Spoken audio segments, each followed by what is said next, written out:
نان الذي خلق الإنسان وعلمه البيان والصلاة والسلام على رسوله سيد الإنس والجان وعلى آله وأصحابه ذوي الخير والإحسان أما بعد فأعوذ بالله من الشيطان الرجيم بسم الله الرحمن الرحيم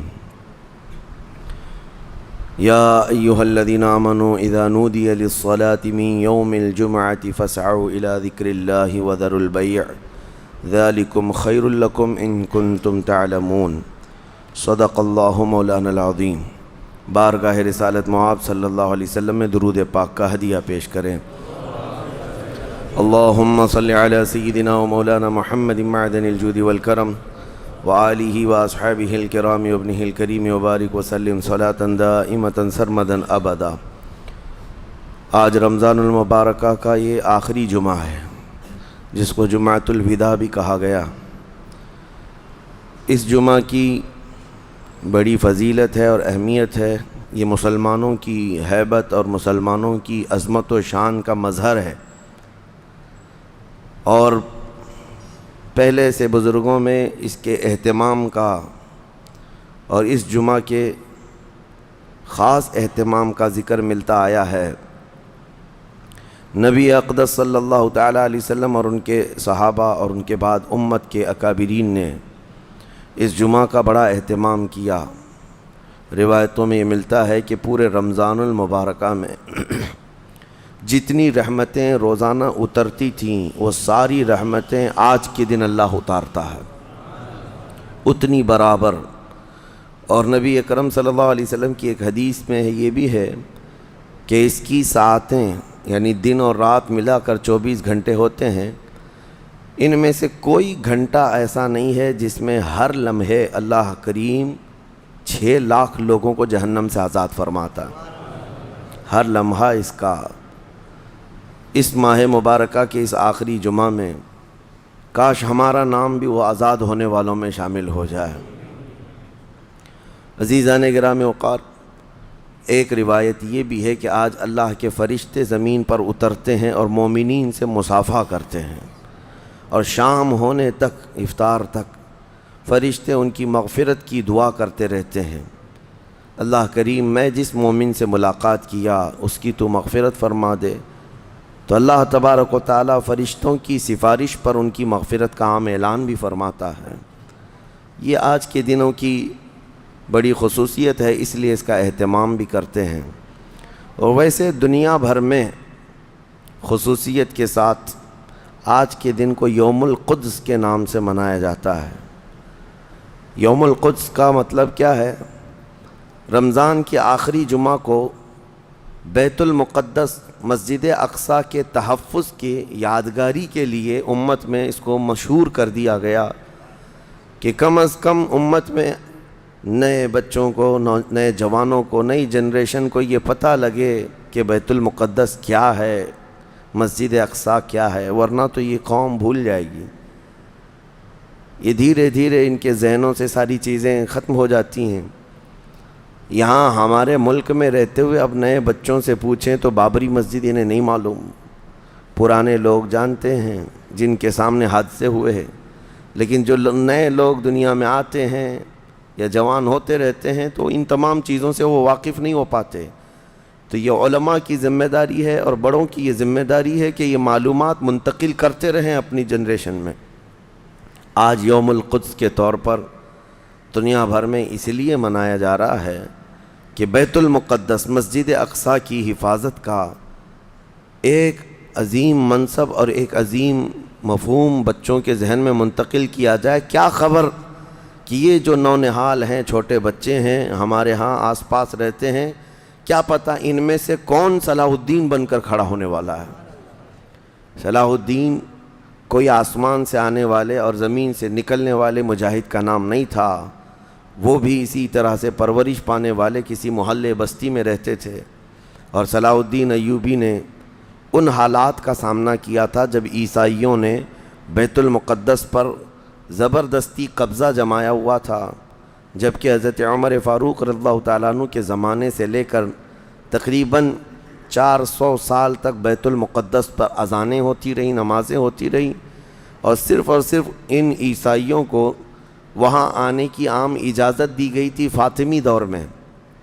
ویسے اگر میں تاریخ بتاؤں تو بیت المقدس روئے زمین پر یہ تیسرا اہم مرکز ہے مسلمانوں کا۔ حرم کعبہ اور مسجد نبوی کے بعد تیسرا حرم مسجد اقصیٰ ہے، بیت المقدس ہے۔ اور ویسے اس کے انعقاد اور زمین پر اس کے پائے جانے کی تاریخ تو بہت پرانی ہے۔ فرمایا گیا اللہ تعالیٰ نے روئے زمین پر سب سے پہلے خانہ کعبہ کو بنوایا، وہ فرشتوں نے اس کی تعمیر کی۔ تو مکہ مکرمہ میں خانہ کعبہ بنانے کے صرف 40 سال کے بعد یہ فلسطین میں بیت المقدس کو فرشتوں نے تعمیر کیا۔ سب سے پہلے وہ جگہ فرشتوں نے اس کو مقدس بنائی۔ تو اس زمانے سے آدم علیہ الصلوۃ والتسلیم کے زمانے سے یہ بیت المقدس کا علاقہ مقدس ہی رہا، اور اس کو ارض المقدس کہا جاتا ہے آج بھی عربی میں۔ پھر انبیاء اکرام علیہم السلام آتے رہے، اور اکثر انبیاء اکرام علیہم السلام کی عبادت گاہ رہی۔ بنی اسرائیل کے تقریباً انبیاء اکرام بیت المقدس کو ہی اپنا مسکن بنائے ہوئے تھے، اپنا وطن بنائے ہوئے تھے۔ کتنے انبیاء اکرام کا ذکر کروں، تقریباً 30,000 انبیاء اکرام آج بیت المقدس کے ارد گرد دفن ہیں۔ 30,000 انبیاء اکرام علیہ السلام۔ اور اولو العزم پیغمبروں میں حضرت سیدنا ابراہیم علیہ السلام وہیں پر ہیں، آپ کے بیٹے حضرت اسحاق علیہ السلام وہیں ہیں، ان کے بیٹے حضرت یعقوب علیہ السلام وہیں ہیں، پھر موسیٰ علیہ السلام وہیں ہیں، اور اس کے علاوہ زکریا علیہ السلام، داؤد علیہ السلام، سلیمان علیہ السلام، جلیل القدر انبیاء کرام سب بیت المقدس میں ہیں۔ تو یہ بیت المقدس اس لیے بھی اہمیت کا حامل ہے کہ مسلمانوں سے پہلے یعنی انبیاء کرام علیہ السلام کے دور میں یہ مرکز رہا، قبلہ رہا اکثر امتوں کا۔ تو یہودی جو ہے چونکہ ان انبیاء کرام کے فالوورز میں آتے ہیں، حضرت ابراہیم علیہ السلام کے، حضرت اسحاق اور حضرت یعقوب علیہ السلام کے، تو ان کے لیے بھی یہ مقدس تھا۔ اور پھر مزے کی بات یہ ہے کہ حضرت بی بی مریم کی ساری تربیت جو ہے بیت المقدس کے اندر ہوئی، جیسے کہ آپ نے تفسیر میں سماعت کیا ہوگا۔ اور پھر جب وہ جوان ہوئیں تو حضرت عیسیٰ علیہ السلام کی ولادت بھی بیت المقدس سے قریب میں ہوئی ہے۔ حضرت عیسیٰ علیہ السلام پیدا وہاں ہوئے، اور حضرت عیسیٰ علیہ السلام نے بھی تبلیغ کا مرکز اسی کو بنایا، بیت المقدس کو بنایا۔ تو دنیا کے پرانے مذاہب میں، پرانے دین میں یہودیت جو ہے ان کے لیے بھی وہ مقدس ہے، عیسائی جو ہیں ان کے لیے بھی وہ مقدس ہے، پھر اسلام کے لیے اس لیے بھی مقدس ہے کہ اصل ابراہیم علیہ السلام کے دین پر اب نہ یہودی باقی رہے نہ عیسائی باقی رہے، بلکہ صرف مسلمان باقی رہے، کیونکہ ابراہیم علیہ السلام نے شرک اور کفر کی تعلیم نہیں دی تھی، وہ تنہا اللہ رب العزت کے موحد تھے، اللہ کی وحدانیت انہوں نے اس وقت پھیلائی، اور اس دین پر آج کوئی قائم ہے تو وہ مسلمان ہے۔ تو انبیاء اکرام علیہ السلام کے وارثین بھی یہ امت محمدیہ ہیں پچھلے انبیاء کے۔ اور اس کے علاوہ ایک عظمت والی چیز یہ ہے کہ جب میرے آقا صلی اللہ تعالیٰ علیہ وسلم اعلان نبوت فرمائے اور تقریباً نمازیں فرض ہوئیں، تو نمازوں میں بھی تقریباً 17 مہینے تک حضور صلی اللہ علیہ وسلم اور صحابہ نے بیت المقدس کی طرف منہ کر کے نمازیں ادا کیں۔ اس اعتبار سے ہمارا پہلا قبلہ وہی ہے، پہلا قبلہ جس کو قبلہ اول کہا گیا ہے۔ پھر حضور کی خواہش پر قبلہ بدل دیا گیا، خانہ کعبہ قبلہ ہو گیا ہمارا۔ اور ایک بڑی اہمیت اس بیت المقدس کی یہ بھی ہے کہ جب نبی اکرم صلی اللہ تعالیٰ علیہ وسلم معراج کی شب تشریف لے جا رہے تھے رب ذوالجلال کی ملاقات کے لیے، تو جبرائیل امین کے نے براق کی سواری کو حرم سے لے کر سب سے پہلے جہاں پر اتارا تھا وہ بیت المقدس ہے۔ بیت المقدس جہاں پر آج بھی وہ جگہ باقی ہے جہاں رسول کریم صلی اللہ تعالیٰ علیہ وسلم کی سواری براق کو باندھا گیا تھا، اور حضور نے اندر جا کر 1,24,000 کم و بیش نبیوں کو حضور نے امامت فرمائی تھی۔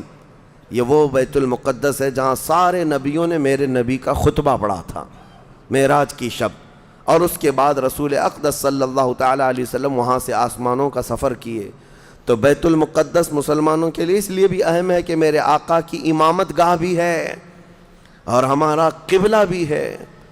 اب یہ زمانے میں چلتا رہا، جب حضور اکرم صلی اللہ تعالیٰ علیہ وسلم کا دور تھا ظاہری زندگی کا، اس وقت بیت المقدس پر عیسائیوں کا ہی قبضہ تھا. ہم یہ بتاتے ہیں عیسائیوں کا، لیکن عیسائیوں نے کہاں سے قبضہ کیا تھا؟ وہ تو یہودیوں سے حاصل کیا تھا. یہودیوں کو مارتے تھے. اتنی خطرناک جنگیں ہوتی تھیں عیسائیوں میں اور یہودیوں میں کہ بیت المقدس میں خون خرابہ یہ آج کی تاریخ نہیں ہے، بہت پرانی تاریخ ہے. ٹائٹس نام کا ایک عیسائی بادشاہ جس نے پورے بیت المقدس کی اینٹ سے اینٹ بجا دی تھی، اور اس نے جتنے یہودی وہاں پر آباد تھے سب کو قتل کروا دیا تھا. پھر عیسائیوں کا قبضہ ہوا تھا. کتنے بڑے بڑے عیسائی بادشاہ آئے اور انہوں نے وہاں پر سوائے ظلم کے اور کچھ نہیں کیا بیت المقدس میں. یہ تو ان کی تاریخ چلتی تھی عیسائیوں کی، یہودیوں کی. یہودیوں سے کئی مرتبہ بیت المقدس لے لیا گیا اور عیسائی جھنڈا وہاں لہرایا گیا. کئی 100 سال تک عیسائیوں نے یہودیوں کا داخلہ بھی بند کر رکھا تھا کہ کوئی یہودی پھٹکنے بھی نہ پائے. بیت المقدس تو چھوڑیں، یروشلم میں فلسطین میں کسی یہودی کی انٹری نہیں تھی. عیسائیوں کا جب غلبہ تھا تو یہ کئی زمانے تک چلتا رہا. اصل یہاں پر کیا تھا وہ میں آپ کو بتا دوں. یہ بیت المقدس کا مسئلہ آپ کو سمجھنا اس لیے بھی ضروری ہے کہ آج پوری دنیا میں یہ ایک سب سے بڑا ایشو کیوں ہے. اس کی بنیاد یہ ہے کہ حضرت آدم علیہ السلام کے بعد سے وہ جگہ مقدس تھی، فرشتوں کی تعمیر کی ہوئی. لیکن جب حضرت داؤد علیہ السلام تشریف لائے تو آپ نے، چونکہ آپ کی حکومت تھی اس وقت، آپ بادشاہ تھے، آپ نے ایک مسجد تعمیر کرنے کا حکم دیا. لیکن آپ کے زمانے میں وہ کام نہ ہو سکا تو اپنے بیٹے حضرت سلیمان علیہ السلام کو انہوں نے حکم دیا. سلیمان علیہ السلام بادشاہ بھی ہوئے اور داؤد علیہ السلام کی کرسی پر بھی فائز ہوئے، اور وہ نبی بھی تھے، رسول بھی تھے، امت بھی تھی آپ کی. اور سلیمان علیہ السلام کو تو اللہ تعالیٰ نے ایسی طاقت دی تھی کہ وہ ہواؤں پر بھی حکومت کرتے اور جنات پر بھی حکومت کرتے. تو سلیمان علیہ السلام نے کام شروع کیا. یہ وہ جگہ تھی جہاں موسیٰ علیہ السلام عبادت کیا کرتے تھے. اس جگہ پر سلیمان علیہ السلام نے ایک مسجد بنانے کا حکم دیا اور یہ جنات بنانا شروع کرتے ہیں. اس کا ذکر قرآن پاک میں بھی موجود ہے. حضرت سلیمان علیہ السلام نے جب پورا ڈیزائن دیا کہ اس طرح سے بننا ہے تو پھر جنات تعمیر کرتے رہے اور جنات اتنا خوف کھاتے تھے سلیمان علیہ السلام سے کہ وہ ایک لمحہ بھی حضرت سلیمان علیہ السلام سے غافل نہیں ہوتے یا حکم عدولی نہیں کرتے. ہوا یہ کہ کام ابھی کمپلیٹ نہیں ہوا تھا کہ سلیمان علیہ السلام کا انتقال ہوا تو جنات بھاگ جاتے. لیکن اللہ کی مصلحت، حضرت سلیمان علیہ السلام لکڑی لے کر یوں کھڑے رہتے تھے، اپنا عصا لے کر کے کھڑے رہتے تھے اور کام دیکھتے رہتے تھے. جب تک سلیمان علیہ السلام کھڑے ہیں تیزی سے جنات بڑے بڑے پتھر لاتے تعمیر کرتے رہتے تھے. انتقال ہوا سلیمان علیہ السلام کا اور آپ ایسے ہی کھڑے رہ گئے. آپ کے کھڑے کھڑے وفات ہوئی ہے.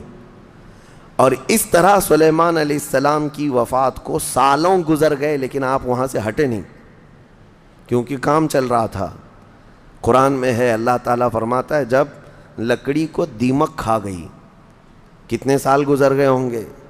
حضرت سلیمان علیہ السلام یوں ہی کھڑے تھے. ارے عام دوسرے لوگوں کی موت تو چھوڑو، نیند میں کھڑا ہو کر کے دکھائے. وہ اللہ کے نبی تھے کہ انتقال کے بعد بھی وہ کھڑے رہے. روایتوں میں کئی سالوں تک، 10 سالوں تک آپ کھڑے رہے. اور اس کے بعد دیمک کھا گئی لکڑی کو تو لکڑی ٹوٹ گئی. تب سلیمان علیہ السلام زمین پر آ گرے. جنات اسی وقت جان گئے کہ یہ تو انتقال کر گئے ہیں. تب تک بیت المقدس کا کام کمپلیٹ ہو گیا تھا، جنات بھاگ گئے سب. یہ تعمیر، اس کو اصل میں بیت المقدس نہیں کہا جاتا تھا اس وقت، یہ ہیکل سلیمانی. یہ یہودیوں کے عقیدے کے اعتبار سے فرسٹ ٹیمپل ہے، پہلا مندر یا پہلی مسجد جو بھی ہے مقدس تھی. یہ ہیکل سلیمانی جو سلیمان علیہ السلام نے جنات سے بنایا تھا، اور سلیمان علیہ السلام کی کرسی جہاں لگتی تھی اس وقت حضرت سلیمان علیہ السلام نے جنات اور سرکش لوگوں سے اور جادوگر لوگوں سے سب چیزیں جادو کی چھین کر اپنی کرسی کے نیچے دفن کر دیا تھا. سب ختم کیا تھا کہ کوئی جادو ٹونا یہ سب چیزیں نہ ہوں، کیونکہ یہودی جادو کے پیچھے بہت بھاگتے تھے، صرف جادو میں ہی دن رات۔ آپ نے سب دفن کیا، اور اس کے بعد آپ کے انتقال کے بعد سالوں بیتے اور اسی طرح سے رہے۔ لیکن پھر یہ ہیکل سلیمانی کو ایک بادشاہ آیا جو عراق کا رہنے والا تھا، اس کی یہودیوں سے دشمنی تھی، اس نے ایسا حملہ کیا کہ پورے ہیکل کو توڑ ڈالا، یعنی جو جنات کا بنایا ہوا تھا اس کو مکمل طور سے مسمار کر دیا۔ ایک دیوار باقی رہ گئی، ایک دیوار باقی رہ گئی، جہاں جا کر کے آج یہ یہودی روتے ہیں، دیوار گریا اس کو کہتے ہیں، وہ اس زمانے کی ایک باقی رہ گئی، باقی پورا ہیکل گرا دیا۔ زمانہ بیت گیا، یہودی اس بات پر روتے رہے کہ ان کو مارا گیا، قتل کیا گیا، پھر عیسائیوں کا اس پر قبضہ رہا، پھر عیسائیوں سے یہودیوں نے ایک بار پھر حاصل کیا، پھر دوبارہ یہ ٹائٹس کے زمانے میں عیسائیوں نے مار کر کے پورے یہودیوں کو خون کر دیا، اور پھر بیت المقدس کچھ نہیں تھا، ایک دیوار تھی، ایک دوسری وہاں پر ایک چھوٹی سی عمارت بنائی گئی، اس عمارت کو یہ سیکنڈ ٹیمپل کہتے ہیں، سیکنڈ ٹیمپل، یہ دوسرا مندر، اور اسی کو عبادت گاہ بنا کر چلتے رہے۔ زمانہ بیتا، یہاں تک کہ حضور صلی اللہ تعالیٰ علیہ وسلم کی نبوت کا اعلان ہوا، پھر اس کے بعد 23 سال گزرے، پھر آپ کی وفات کے بعد صدیق اکبر کا زمانہ آیا، پھر سیدنا عمر فاروق کا زمانہ آیا۔ تقریباً یہ 26-28 ہجری کی بات ہے، حضرت عمر کے دور میں۔ پھر حضرت عمر فاروق کے دور میں جو فتوحات ہو رہی تھی، اسلام پھیلتا جا رہا تھا، تب صحابہ کے ایک لشکر کو حضرت عمر نے فلسطین بھی بھیجا، جس میں حضرت ابو عبیدہ بن جراح بھی تھے۔ تو ان صحابہ نے اس چھوٹے سے لشکر کو لے کر فلسطین کا معرکہ ایسا سر کیا کہ یہ عیسائی سب جان چکے تھے حالات کیا چل رہے ہیں، سیرنڈر ہو گئے اور کہا ہم جو ہے یہ بیت المقدس کی ساری چابیاں آپ کے حوالے کرتے ہیں، لیکن ایک شرط ہے کہ ہم آپ کے ہاتھ میں نہیں دیں گے بلکہ مسلمانوں کے امیر المومنین کے ہاتھ میں دیں گے، وہ آئیں ہمارے پاس۔ تو وہاں جو صحابہ تھے انہوں نے خط لکھ کر بھیجا حضرت عمر کو، حضرت عمر مدینے میں تھے، کہا ٹھیک ہے میں آ رہا ہوں۔ قبلہ اول مسلمانوں کے ہاتھ میں تھا، بیت المقدس آ رہا تھا، سیدنا عمر فاروق مدینے سے چل پڑے، ایک غلام کے ساتھ نکلیں اور ایک سواری ہے، ایک خچر ہے، اور دونوں بھی کس انداز سے جا رہے ہیں، ایسا امیر المومنین جس کے رعب سے قیصر و کسریٰ کانپتے تھے، لڑائی کی کسی کے اندر مجال نہیں تھی، وہ ایک خچر کے سواری پر اتنا لمبا سفر طے کر رہے ہیں، وہ بھی غلام سے یہ طے کر رکھا ہے 1 میل میں بیٹھوں گا، 1 میل تو بیٹھنا، ہاں تو رسی پکڑ کے چلے گا 1 میل تک، اور اس کے بعد جب تو بیٹھے گا تو میں رسی پکڑ کے چلوں گا 1 میل تک۔ اس طرح سے تو سفر طے کیا۔ جب فلسطین پہنچ رہے تھے اور اس وقت لوگوں میں خبر تھی کہ امیر المومنین آ رہے ہیں، تو لوگ دیکھنے کے لیے شہر سے بھاگے بھاگے باہر آئے۔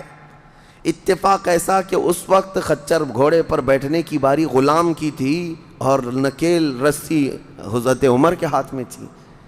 دوڑے ہوئے لوگ آئے جو نہیں پہچانتے تھے، عیسائیوں نے امیر المومنین کہہ کر اس غلام کا استقبال کیا کہ تشریف لائیں۔ تب جو صحابہ تھے وہاں پر انہوں نے پکار کر کہا نادانو، وہ امیر المومنین نہیں، رسی پکڑا ہوا امیر المومنین ہے، یہ امیر المومنین ہے۔ پہلی مرتبہ ان اعلیٰ اخلاق و کردار کو عیسائیوں نے دیکھا تھا کہ وقت کا خلیفہ کوئی گھوڑے کی رسی پکڑ کر کے بھی چلتا ہے، تو بہت متاثر ہوئے، اور اس کے بعد بنا کسی جنگ کے حضرت عمر فاروق رضی اللہ تعالیٰ عنہ بیت المقدس میں داخل ہوئے، اور ان عیسائیوں نے جو کچھ بھی وہاں پر کیا تھا اس کو نکالا۔ پھر حضرت عمر فاروق رضی اللہ تعالیٰ عنہ نے پہلی اذان دینے کا حکم فرمایا، وہ ظہر کی اذان تھی، آپ نے وہاں پر نماز پڑھائی۔ پھر اس کے بعد یہ سلسلہ چلتا رہا۔ اب اس میں تفصیل ہے، عیسائیوں کو اسی طرح ہم بھی بھگاتے، مسلمان بھی بھگاتے، جیسے یہ یہودیوں کو بھگاتے تھے، تو انہیں آج بولنا چاہیے تھا کہ مسلمانوں نے زبردستی قبضہ کیا۔ حضرت عمر فاروق کا عام اعلان تھا کہ جو یہاں پر رہنا چاہے اس کے لیے کھلی آزادی ہے، حتیٰ کہ عیسائیوں کا چرچ بھی تھا پرانا، حضرت عمر نے کہا اس کو توڑا نہ جائے، اس میں عبادت جو ہوتی ہے ان کو اپنی عبادت کرنے دیا جائے۔ حضرت عمر چاہتے تو اینٹ سے اینٹ بجا دیتے، نکال کر صاف کر دیتے، لیکن آپ نے کھلی اجازت دی، اور عیسائی ویسے ہی باقی رہے۔ 400 سال تک یہ سلسلہ چلتا رہا۔ پھر فاطمی دور آیا، یعنی بنو عباس کی خلافت ختم ہوئی، فاطمیوں کا غلغلہ تھا، انہوں نے خلافت سنبھالی، لیکن وہ مضبوط نہیں تھے، کمزور خلیفہ آئے، جس کی وجہ سے صلیبی طاقتیں جتنی بھی تھیں سب آ کر کے اس خلیفہ پر قبضہ جما لیا، اور بیت المقدس میں اجازت پہلے مانگ لی کہ ہمیں آنے جانے کی اجازت دی جائے۔ جب آنے جانے کی اجازت مل گئی تو پورے علاقے پر زبردستی غاصب قبضہ کر کے وہاں سے سارے مسلمانوں کو ختم کر دیا، بہت مسلمانوں کا قتل کیا۔ فلسطین کی سرزمین یہودیوں کے قتل سے بھی بھری ہے، مسلمانوں کے قتل سے بھی بھری ہے، اور یہودیوں نے عیسائیوں کا بھی قتل کیا ہے، لیکن مسلمانوں کا قتل عام کر کے یہ زبردستی فائز ہوئے ہیں، کس پہ؟ بیت المقدس پر۔ یہ قبضہ جو ہے 87 ایئرز تک چلتا رہا، 87 سال تک۔ یہ اس وقت کا المیہ تھا کہ مسلمان خلیفے تھے، گورنر تھے، بہت سارے حکمران تھے، رونا روتے تھے، لیکن کوئی آگے بڑھنے کو تیار نہیں تھا۔ کردستان کا ایک شہزادہ صلاح الدین ایوبی، جو نور الدین زنگی کے شاگرد تھے اور ان کی فوج کے سپاہی تھے، ان کو یہ روزانہ خبریں تھی کہ بیت المقدس میں سب کچھ اجاڑ دیا گیا ہے، مسلمانوں کی اذان بند ہے، وہاں نہ جمعہ کا خطبہ ہو سکتا ہے، نہ ہی عبادت کے لیے وہاں پر نماز پڑھی جا سکتی ہے۔ ایک دن گزر رہے تھے، انہوں نے ایک لکڑی کا ممبر بنوایا اور پھر عزم کر لیا کہ یہ ممبر میں بیت المقدس میں رکھ کر کے رہوں گا اور اس سے خطبہ دیا جائے گا۔ وہ ان کا عزم تھا اور اس پر لے کر کے چلتے رہے۔ تقریباً آپ نے 17 جنگیں لڑی ہیں، 17 جنگیں لڑی، اور صلاح الدین ایوبی کو جو درپیش مسائل تھے وہ کہا گیا ہے کہ پہلے تو انہوں نے جو روڈ میپ بنایا تھا اس حساب سے ان کو 2 سال کے اندر یہ جنگوں میں فتح کر لینا تھا۔ 2 سے 4 سال کے اندر ان کے دماغ میں یہ تھا کہ بیت المقدس کو میں حاصل کر لوں گا، لیکن فرماتے ہیں کہ اپنوں کی مخالفت اتنی تھی، جگہ جگہ سے کوئی مسلمان بیٹھا ہوا ہے، نواب بیٹھا ہے، کہیں کوئی کسی چھوٹے علاقے کا خلیفہ، کوئی گورنر، سب پکڑ پکڑ کر کے ان کی ٹانگ کھینچیں، ان کے فوجیوں میں ورغلائیں اور الگ الگ وسوسے ڈالیں، جس کی وجہ سے پہلے اپنوں سے بھیڑتے بھیڑتے آپ کو 18 سال لگ گئے۔ بیت المقدس پھر پہنچے، صلیبیوں سے معرکہ آرائیاں ہوتی رہیں، پھر وہ 87 سال کے بعد صلاح الدین ایوبی نے دوبارہ بیت المقدس کو ان عیسائیوں سے پاک کیا، اور آپ نے وہ ممبر وہاں پر لگایا اور تاریخی خطبہ عطا کیا تھا۔ اس کے بعد وہ بیمار ہو گئے صلاح الدین ایوبی رحمۃ اللہ تعالیٰ علیہ۔ 17 جنگیں جس نے لڑیں، اور عیسائی آج بھی صلاح الدین کے نام سے ڈرتے ہیں، اور بہت سارے تعریف بھی کرتے ہیں کہ ایسا جرنیل ہم نے دیکھا ہی نہیں دنیا میں صلاح الدین ایوبی کی طرح۔ وہ خون کا پیاسا نہیں تھا، وہ امن کا پیاسا تھا۔ کتنے تو قیدی ایسے آتے تھے جن کو وہ صرف ایگریمنٹ کر کے آزاد کر دیتا۔ عیسائی اس بات پر آج بھی اقرار کرتے ہیں کہ جنگوں میں قید جو ہونے والے کو کوئی چھوڑتا نہیں ہے، لیکن صلاح الدین ایوبی ایک نہیں لاکھوں لوگوں کو آزاد کیا ہے، 1000 بھی نہیں، لاکھوں لوگوں کو آزاد کیا ہے صلاح الدین ایوبی رحمۃ اللہ تعالیٰ علیہ۔ اللہ ان کی تربت پر کروڑوں رحمتیں نازل فرمائے۔ حیرت کی بات یہ ہے کہ ان کا آخری وقت آیا تو رونے لگے، بستر پر رو رہے تھے۔ لوگوں نے پوچھا کہ کیا بات ہے؟ صلاح الدین ایوبی کہتے ہیں میں نے منت مانگی تھی اللہ سے کہ اے اللہ بیت المقدس فتح ہو جائے تو میں حج پہ جاؤں گا۔ کہا تو پھر کیا ہوا؟ کہا میرے پاس اتنے پیسے نہیں ہیں کہ میں حج کر سکوں۔ یہ وقت کا وہ عادل حکمران جس کی تاریخ عدل سے بھری ہوئی ہے، لیکن یہ بھی تاریخ ہے کہ مال لوٹ کر کے اگر اپنا محل بنایا ہوتا تو صلاح الدین کے بہت سارے آج محلات ہوتے، لیکن وہ آخر وقت بستر پر اس غم سے رو رہے تھے کہ میرے پاس حج پہ جانے کے لیے پیسے نہیں ہیں۔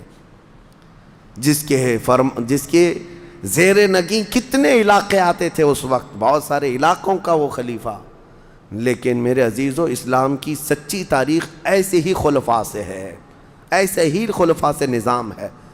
پھر یہ زمانہ چلتا رہا، تقریباً 800 سال گزر گئے، 1921 آیا، 1921، یہ جو گزری ہوئی سینچری ہے ابھی ہماری، یہ فرسٹ ورلڈ وار جب ہوئی، پہلی جنگ عظیم، اس جنگ کے دوران یہودیوں نے زبردستی اجازت مانگی برطانیہ کو ثالث بنا کر کے، کیونکہ جب ترکی کی حکومت ختم ہو گئی، جس کو خلافت عثمانیہ کہا جاتا ہے، جب وہ کمزور ہو کر گر گئی، کیونکہ ان کا دبدبہ تھا، یہ آخری خلافت ہے جو زمین پر تھی، اگرچہ خلافت کے نام سے جو مشہور رہی، تو حضور صلی اللہ تعالیٰ علیہ وسلم کی وفات کے بعد سے لے کر یہ ترکی کی خلافت عثمانیہ تک اس روئے زمین پر خلیفہ ہر زمانے میں کوئی نہ کوئی رہا، لیکن 1921 سے لے کر 1921 سے لے کر اب کا زمانہ آ گیا 2023،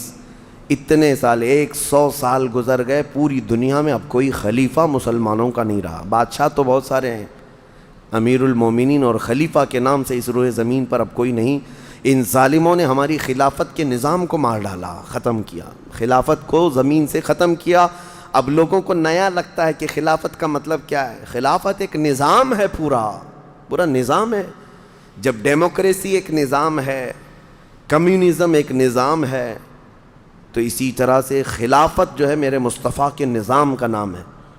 جب یہ ختم ہوا تو پھر 1921 میں یہودی جگہ جگہ سے جو مارے گئے تھے، اس وقت جرمن سے بھگائے جا رہے تھے، جینوسائیڈ کیا گیا تھا یہودیوں کا، جرمن میں مارا جا رہا تھا، تو ان کے اوپر دنیا والوں نے چنتک بیٹھک جس کو کہتے ہیں رحم کرنے کا، کئی مرتبہ بیٹھکیں ہوئی، بڑے بڑے لوگوں نے کہا یہودی پوری دنیا میں مارے جا رہے ہیں اور یہ مظلوم ہیں، ان کو کہیں پناہ دی جائے۔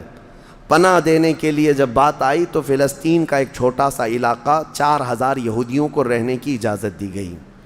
1921 سے 4000 یہودیوں کو رہنے کی اجازت دی گئی، اور پھر جب وہ 4000 یہودی رہے تو بڑھتے بڑھتے دنیا بھر سے لوگ ہجرت کر کے یہودی وہاں جاتے رہے، اور تقریباً 1948 1947 1947 جب ہمارے ہاں آزادی کا مسئلہ چل رہا تھا، تب تک یہودی جو ہے لاکھوں کی تعداد میں وہاں جمع ہو چکے تھے، اور جمع ہو کر کے ان لوگوں نے، اور اسی وقت ہٹلر کا دور بھی ختم ہوا تھا، اور ہٹلر نے ان کو بہت مارا تھا، جس کو ہولوکاسٹ کہا جاتا ہے، اور بہت زیادہ ظلم کیا تھا۔ تو یہ سب بھاگ کر کے فلسطین میں جمع ہوئے، اور پھر ایک ایگریمنٹ سائن کروا لیا گیا دنیا کی بڑی بڑی طاقتوں سے کہ یہ اسرائیل ایک کنٹری ہے۔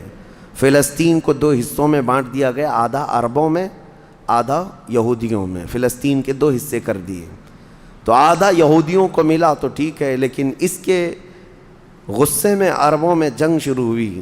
1948 کے بعد پھر جنگوں کا آغاز ہو گیا، جارڈن، سیریا، مصر، ان لوگوں نے اسرائیل کے ساتھ، انہوں نے نئی کنٹری کا نام اسرائیل رکھا تھا، جنگ کیا۔ جب جنگ کرتے رہے، اسرائیل اپنے پیر پھیلاتا رہا اور آگے بڑھتا رہا، کیونکہ اس وقت ان عربوں کے اندر یا جدید ہتھیار نہیں تھے۔ اسرائیل کو فلی طور پر امریکہ کا سپورٹ تھا، UK کا سپورٹ تھا، یورپ کا سپورٹ تھا۔ ان تینوں ملکوں کے ساتھ بڑی خوفناک جنگوں میں ان کو پیچھے ڈھکیل دیا گیا، بلکہ جو صحرائے سینا تھا مصر کا، وہ بھی اسرائیل نے قبضہ کر لیا۔ طور سینا جس کو کہتے ہیں، کوہ طور، وہ بھی ان کے لیے مقدس تھا، وہ بھی حاصل کر لیا۔ پھر اس کے بعد دوسری جنگ بھی ہوئی تھی مصر کی، تب مصر نے وہ علاقہ واپس لیا اور اسرائیل کو سمیٹنے کی کوشش کرتے رہے۔ 3 بڑی جنگوں میں ہوا یہ کہ جب جنگ ہوتی رہی، اسرائیل پھیلتا رہا۔ پھر 1978 کے قریب یا 75 کے آس پاس اسرائیل نے پورے طور پر فلسطین کا کنٹرول اپنے ہاتھ میں لے لیا، جس میں بیت المقدس بھی چلا گیا۔ یہ ہے تاریخ، میں آدم علیہ السلام کے زمانے سے لے کر یہاں تک کی بتا رہا ہوں، مختصر جھلکیاں۔ اس کے بعد سے یہودیوں نے بیت المقدس کا کنٹرول اپنے ہاتھ میں لیا، حالانکہ UN کا یہ فیصلہ ہے کہ پورے اسرائیل کو یہ خاص طور پر تنبیہ کی گئی ہے کہ صرف مسجد اقصیٰ جو بیت المقدس ہے، اس کا کنٹرول اور اس کا مینجمنٹ اس کے انتظامات یہودیوں کے ہاتھ میں بھی نہیں رہیں گے اور وہاں کے فلسطینی مسلمانوں کے ہاتھ میں بھی نہیں رہیں گے، یہ جارڈن کی حکومت کو دیا گیا ہے۔ جارڈن کی حکومت جس کو کسٹوڈین آف یہ کہا جاتا ہے بیت المقدس، وہ اس کے انتظام دیکھتی ہے، لیکن برائے نام ہے یہودیوں نے دھجیاں اڑا رکھی ہیں پورے دنیا بھر کے قوانین کی۔ جہاں جہاں ان کو پابندی تھی کہ یہاں نئے گھر نہیں بنائیں گے، ابھی 3-4 سال پہلے انہوں نے پورے مسلمانوں کے محلے کو ختم کر کے 200 گھر بنائے، یہودیوں کو آباد کیا۔ برسوں سے یہاں جو مسلمان تھے، ابھی آپ جا کر کے کبھی دیکھیں یروشلم، بیت الحم جو بیت المقدس کے آس پاس کے علاقے، رام اللہ 40 سال 45 سال ہو گئے دکانوں کو تالے لگے ہوئے ہیں، جالے لگے ہوئے ہیں، لیکن کھولنے کی اجازت نہیں ہے۔ اتنے پرانے وقت سے دکانیں بند ہیں۔ کہا کہ نہیں، یہودیوں کی طرف سے کوئی یہاں پر کھولنے کی اجازت نہیں ہے، مسلمانوں کے نام پر۔ اور اللہ کا فضل تو دیکھیں، وہ مسلمان کیسے جگرے والے لوگ ہیں، میں نے اپنی آنکھوں سے دیکھا ہے۔ ہر جگہ کی طبیعت کے اعتبار سے اللہ تعالیٰ مخلوق پیدا کیا ہے۔ ان ظالم غاصب اسرائیلیوں کو ہم نے دیکھا، یہ بندوق تانے بیت المقدس کے ہر دروازے پر کھڑے رہتے ہیں، اور مسلمانوں کا فلسطینی 8 سال کا بچہ آتا ہے، اس کی نال یوں پھینک کر کے مسجد میں اندر جاتا ہے، نماز پڑھتا ہے، پھر نکلتا ہے، اور وہ فوجی دیکھتا رہ جاتا ہے، کچھ نہیں کرتا۔ بسا اوقات گولیوں سے برساتے ہیں۔ روزانہ کا معمول یہ ہے، رات کو گولیوں کی بارش ہوئی، سمیٹ کر کے ختم کیا گیا، زخمی ہاسپٹل میں گئے، دوسرے دن دیکھا عصر کے بعد بیت المقدس کے باہر صحن جو ہے وہاں پر پھر عورتیں بچے سب جو روزانہ عصر سے لے کر مغرب تک اپنی روٹیاں اپنے کھانے لے کر کے آتی ہیں، بیٹھتی ہیں، ایسا لگتا ہے یہاں کچھ ہوا ہی نہیں، کچھ ہوا ہی نہیں۔ مائیں بچوں کو بچپن سے یہ چیز ڈال دیتی ہیں کہ بیٹا اگر تو ابھی گھر سے گیا نماز کے لیے تو ہمیں یہ یقین نہیں ہوتا کہ تیرا جسم آئے گا کہ تیری لاش آئے گی۔ ہر ماں کا یہ وہاں پر جذبہ ہے، اور یہ حدیث پاک میں موجود ہے۔ میرے آقا صلی اللہ علیہ وسلم نے فرمایا، لا تزال طائفۃ من امتی، میری امت میں سے ایک جماعت ایسی رہے گی جو قیامت تک حق کے لیے لڑتی رہے گی، اور اللہ ان کا ناصر و مددگار ہوگا۔ بیت المقدس کی یہ تاریخ، آج بیت المقدس کو انہوں نے خون میں نہلا رکھا ہے، یہودیوں کا زبردستی اس پر قبضہ ہے۔ اب یہ چاہتے کیا ہیں، یہ بھی میں آپ کو بتا دوں، یہ چاہتے ہیں کہ یہ مسجد اقصیٰ جو تعمیر ہوئی یہ حضرت عمر کے حکم سے ہوئی، پھر اموی خلفہ جب آئے، خلیفہ ولید بن عبد الملک، اس نے پوری مسجد بنوائی، اور یہ جو پیلا گنبد آپ دیکھتے ہیں قبۃ الصخرہ، جو مسجد اقصیٰ سے جس کو مشہور کیا گیا ہے، یہ قبۃ الصخرہ ہے، ڈوم آف راک جس کو کہتے ہیں، یہ اصل اس سے لگی ہوئی ہے بیت المقدس کی مسجد پرانی، اس کو شو نہیں کرتے، اس کو یہ گھرا کر کے، اس کو پورا زمین بوس کر کے 3rd ٹیمپل بنانے کا پلان ہے۔ ان کو یہ چاہیے کہ حضرت داؤد علیہ السلام کے زمانے میں جو کام شروع ہوا تھا، سلیمان علیہ السلام نے جو مندر بنایا تھا، جو ٹیمپل بنایا تھا، ہم اس کو اسی جگہ تعمیر کریں گے۔ تو بیت المقدس مسجد اقصیٰ کی دیوار سے دیوار انہیں گرانا ہے، اس کے لیے یہ کیا کیا سازشیں کرتے رہے، کھدائی کرتے رہے کہ یہاں پرانا خزانہ ہے، فلاں چیزیں ہیں، ثبوت نکالنا ہے۔ کتنا دیواروں کو ہلانے کے لیے آرٹیفیشیل زلزلے لائے گئے، مصنوعی طور پر یہ زمین ارتھ کویک لائے گئے کہ مسجد اقصیٰ گر جائے، لیکن اللہ کی مرضی جب تک چاہے۔ اب اگر حالات ایسی ہیں تو یہ مسجد اقصیٰ کو گرا کر کے وہاں پر ایک 3rd ٹیمپل بنائیں گے، جس کا پورا آرکیٹیکٹ ڈیزائن بھی انہوں نے ظاہر کر دیا ہے، نشر کر دیا ہے، کوئن بھی ایک جاری کر دیا ہے، جس کو لے کر کے ان کے 3rd ٹیمپل کے اندر جائے گا، آئے گا۔ یہ 2017 کی بات میں بتا رہا ہوں، پوری تیاریاں کر لی گئی ہیں۔ اب دیکھا گیا ہے کہ مسلمان ہر جگہ سے سوئے ہوئے ہیں، اب کوئی بھی اٹھتا نہیں ہے۔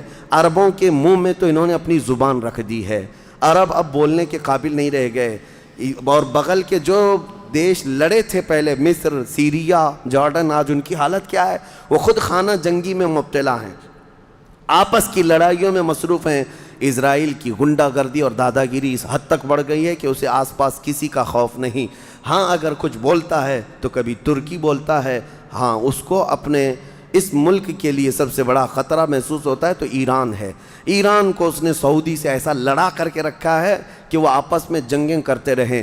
اسی لیے ابھی ایران اور سعودی کا پیس معاہدہ ہوا، ایگریمنٹ ہوا، تو سب سے پہلے نیند حرام ہو رہی ہے اسرائیل کی کہ یہ اگر دوست ہو گئے تو میرا کیا ہوگا، میری حفاظت کیا ہوگی۔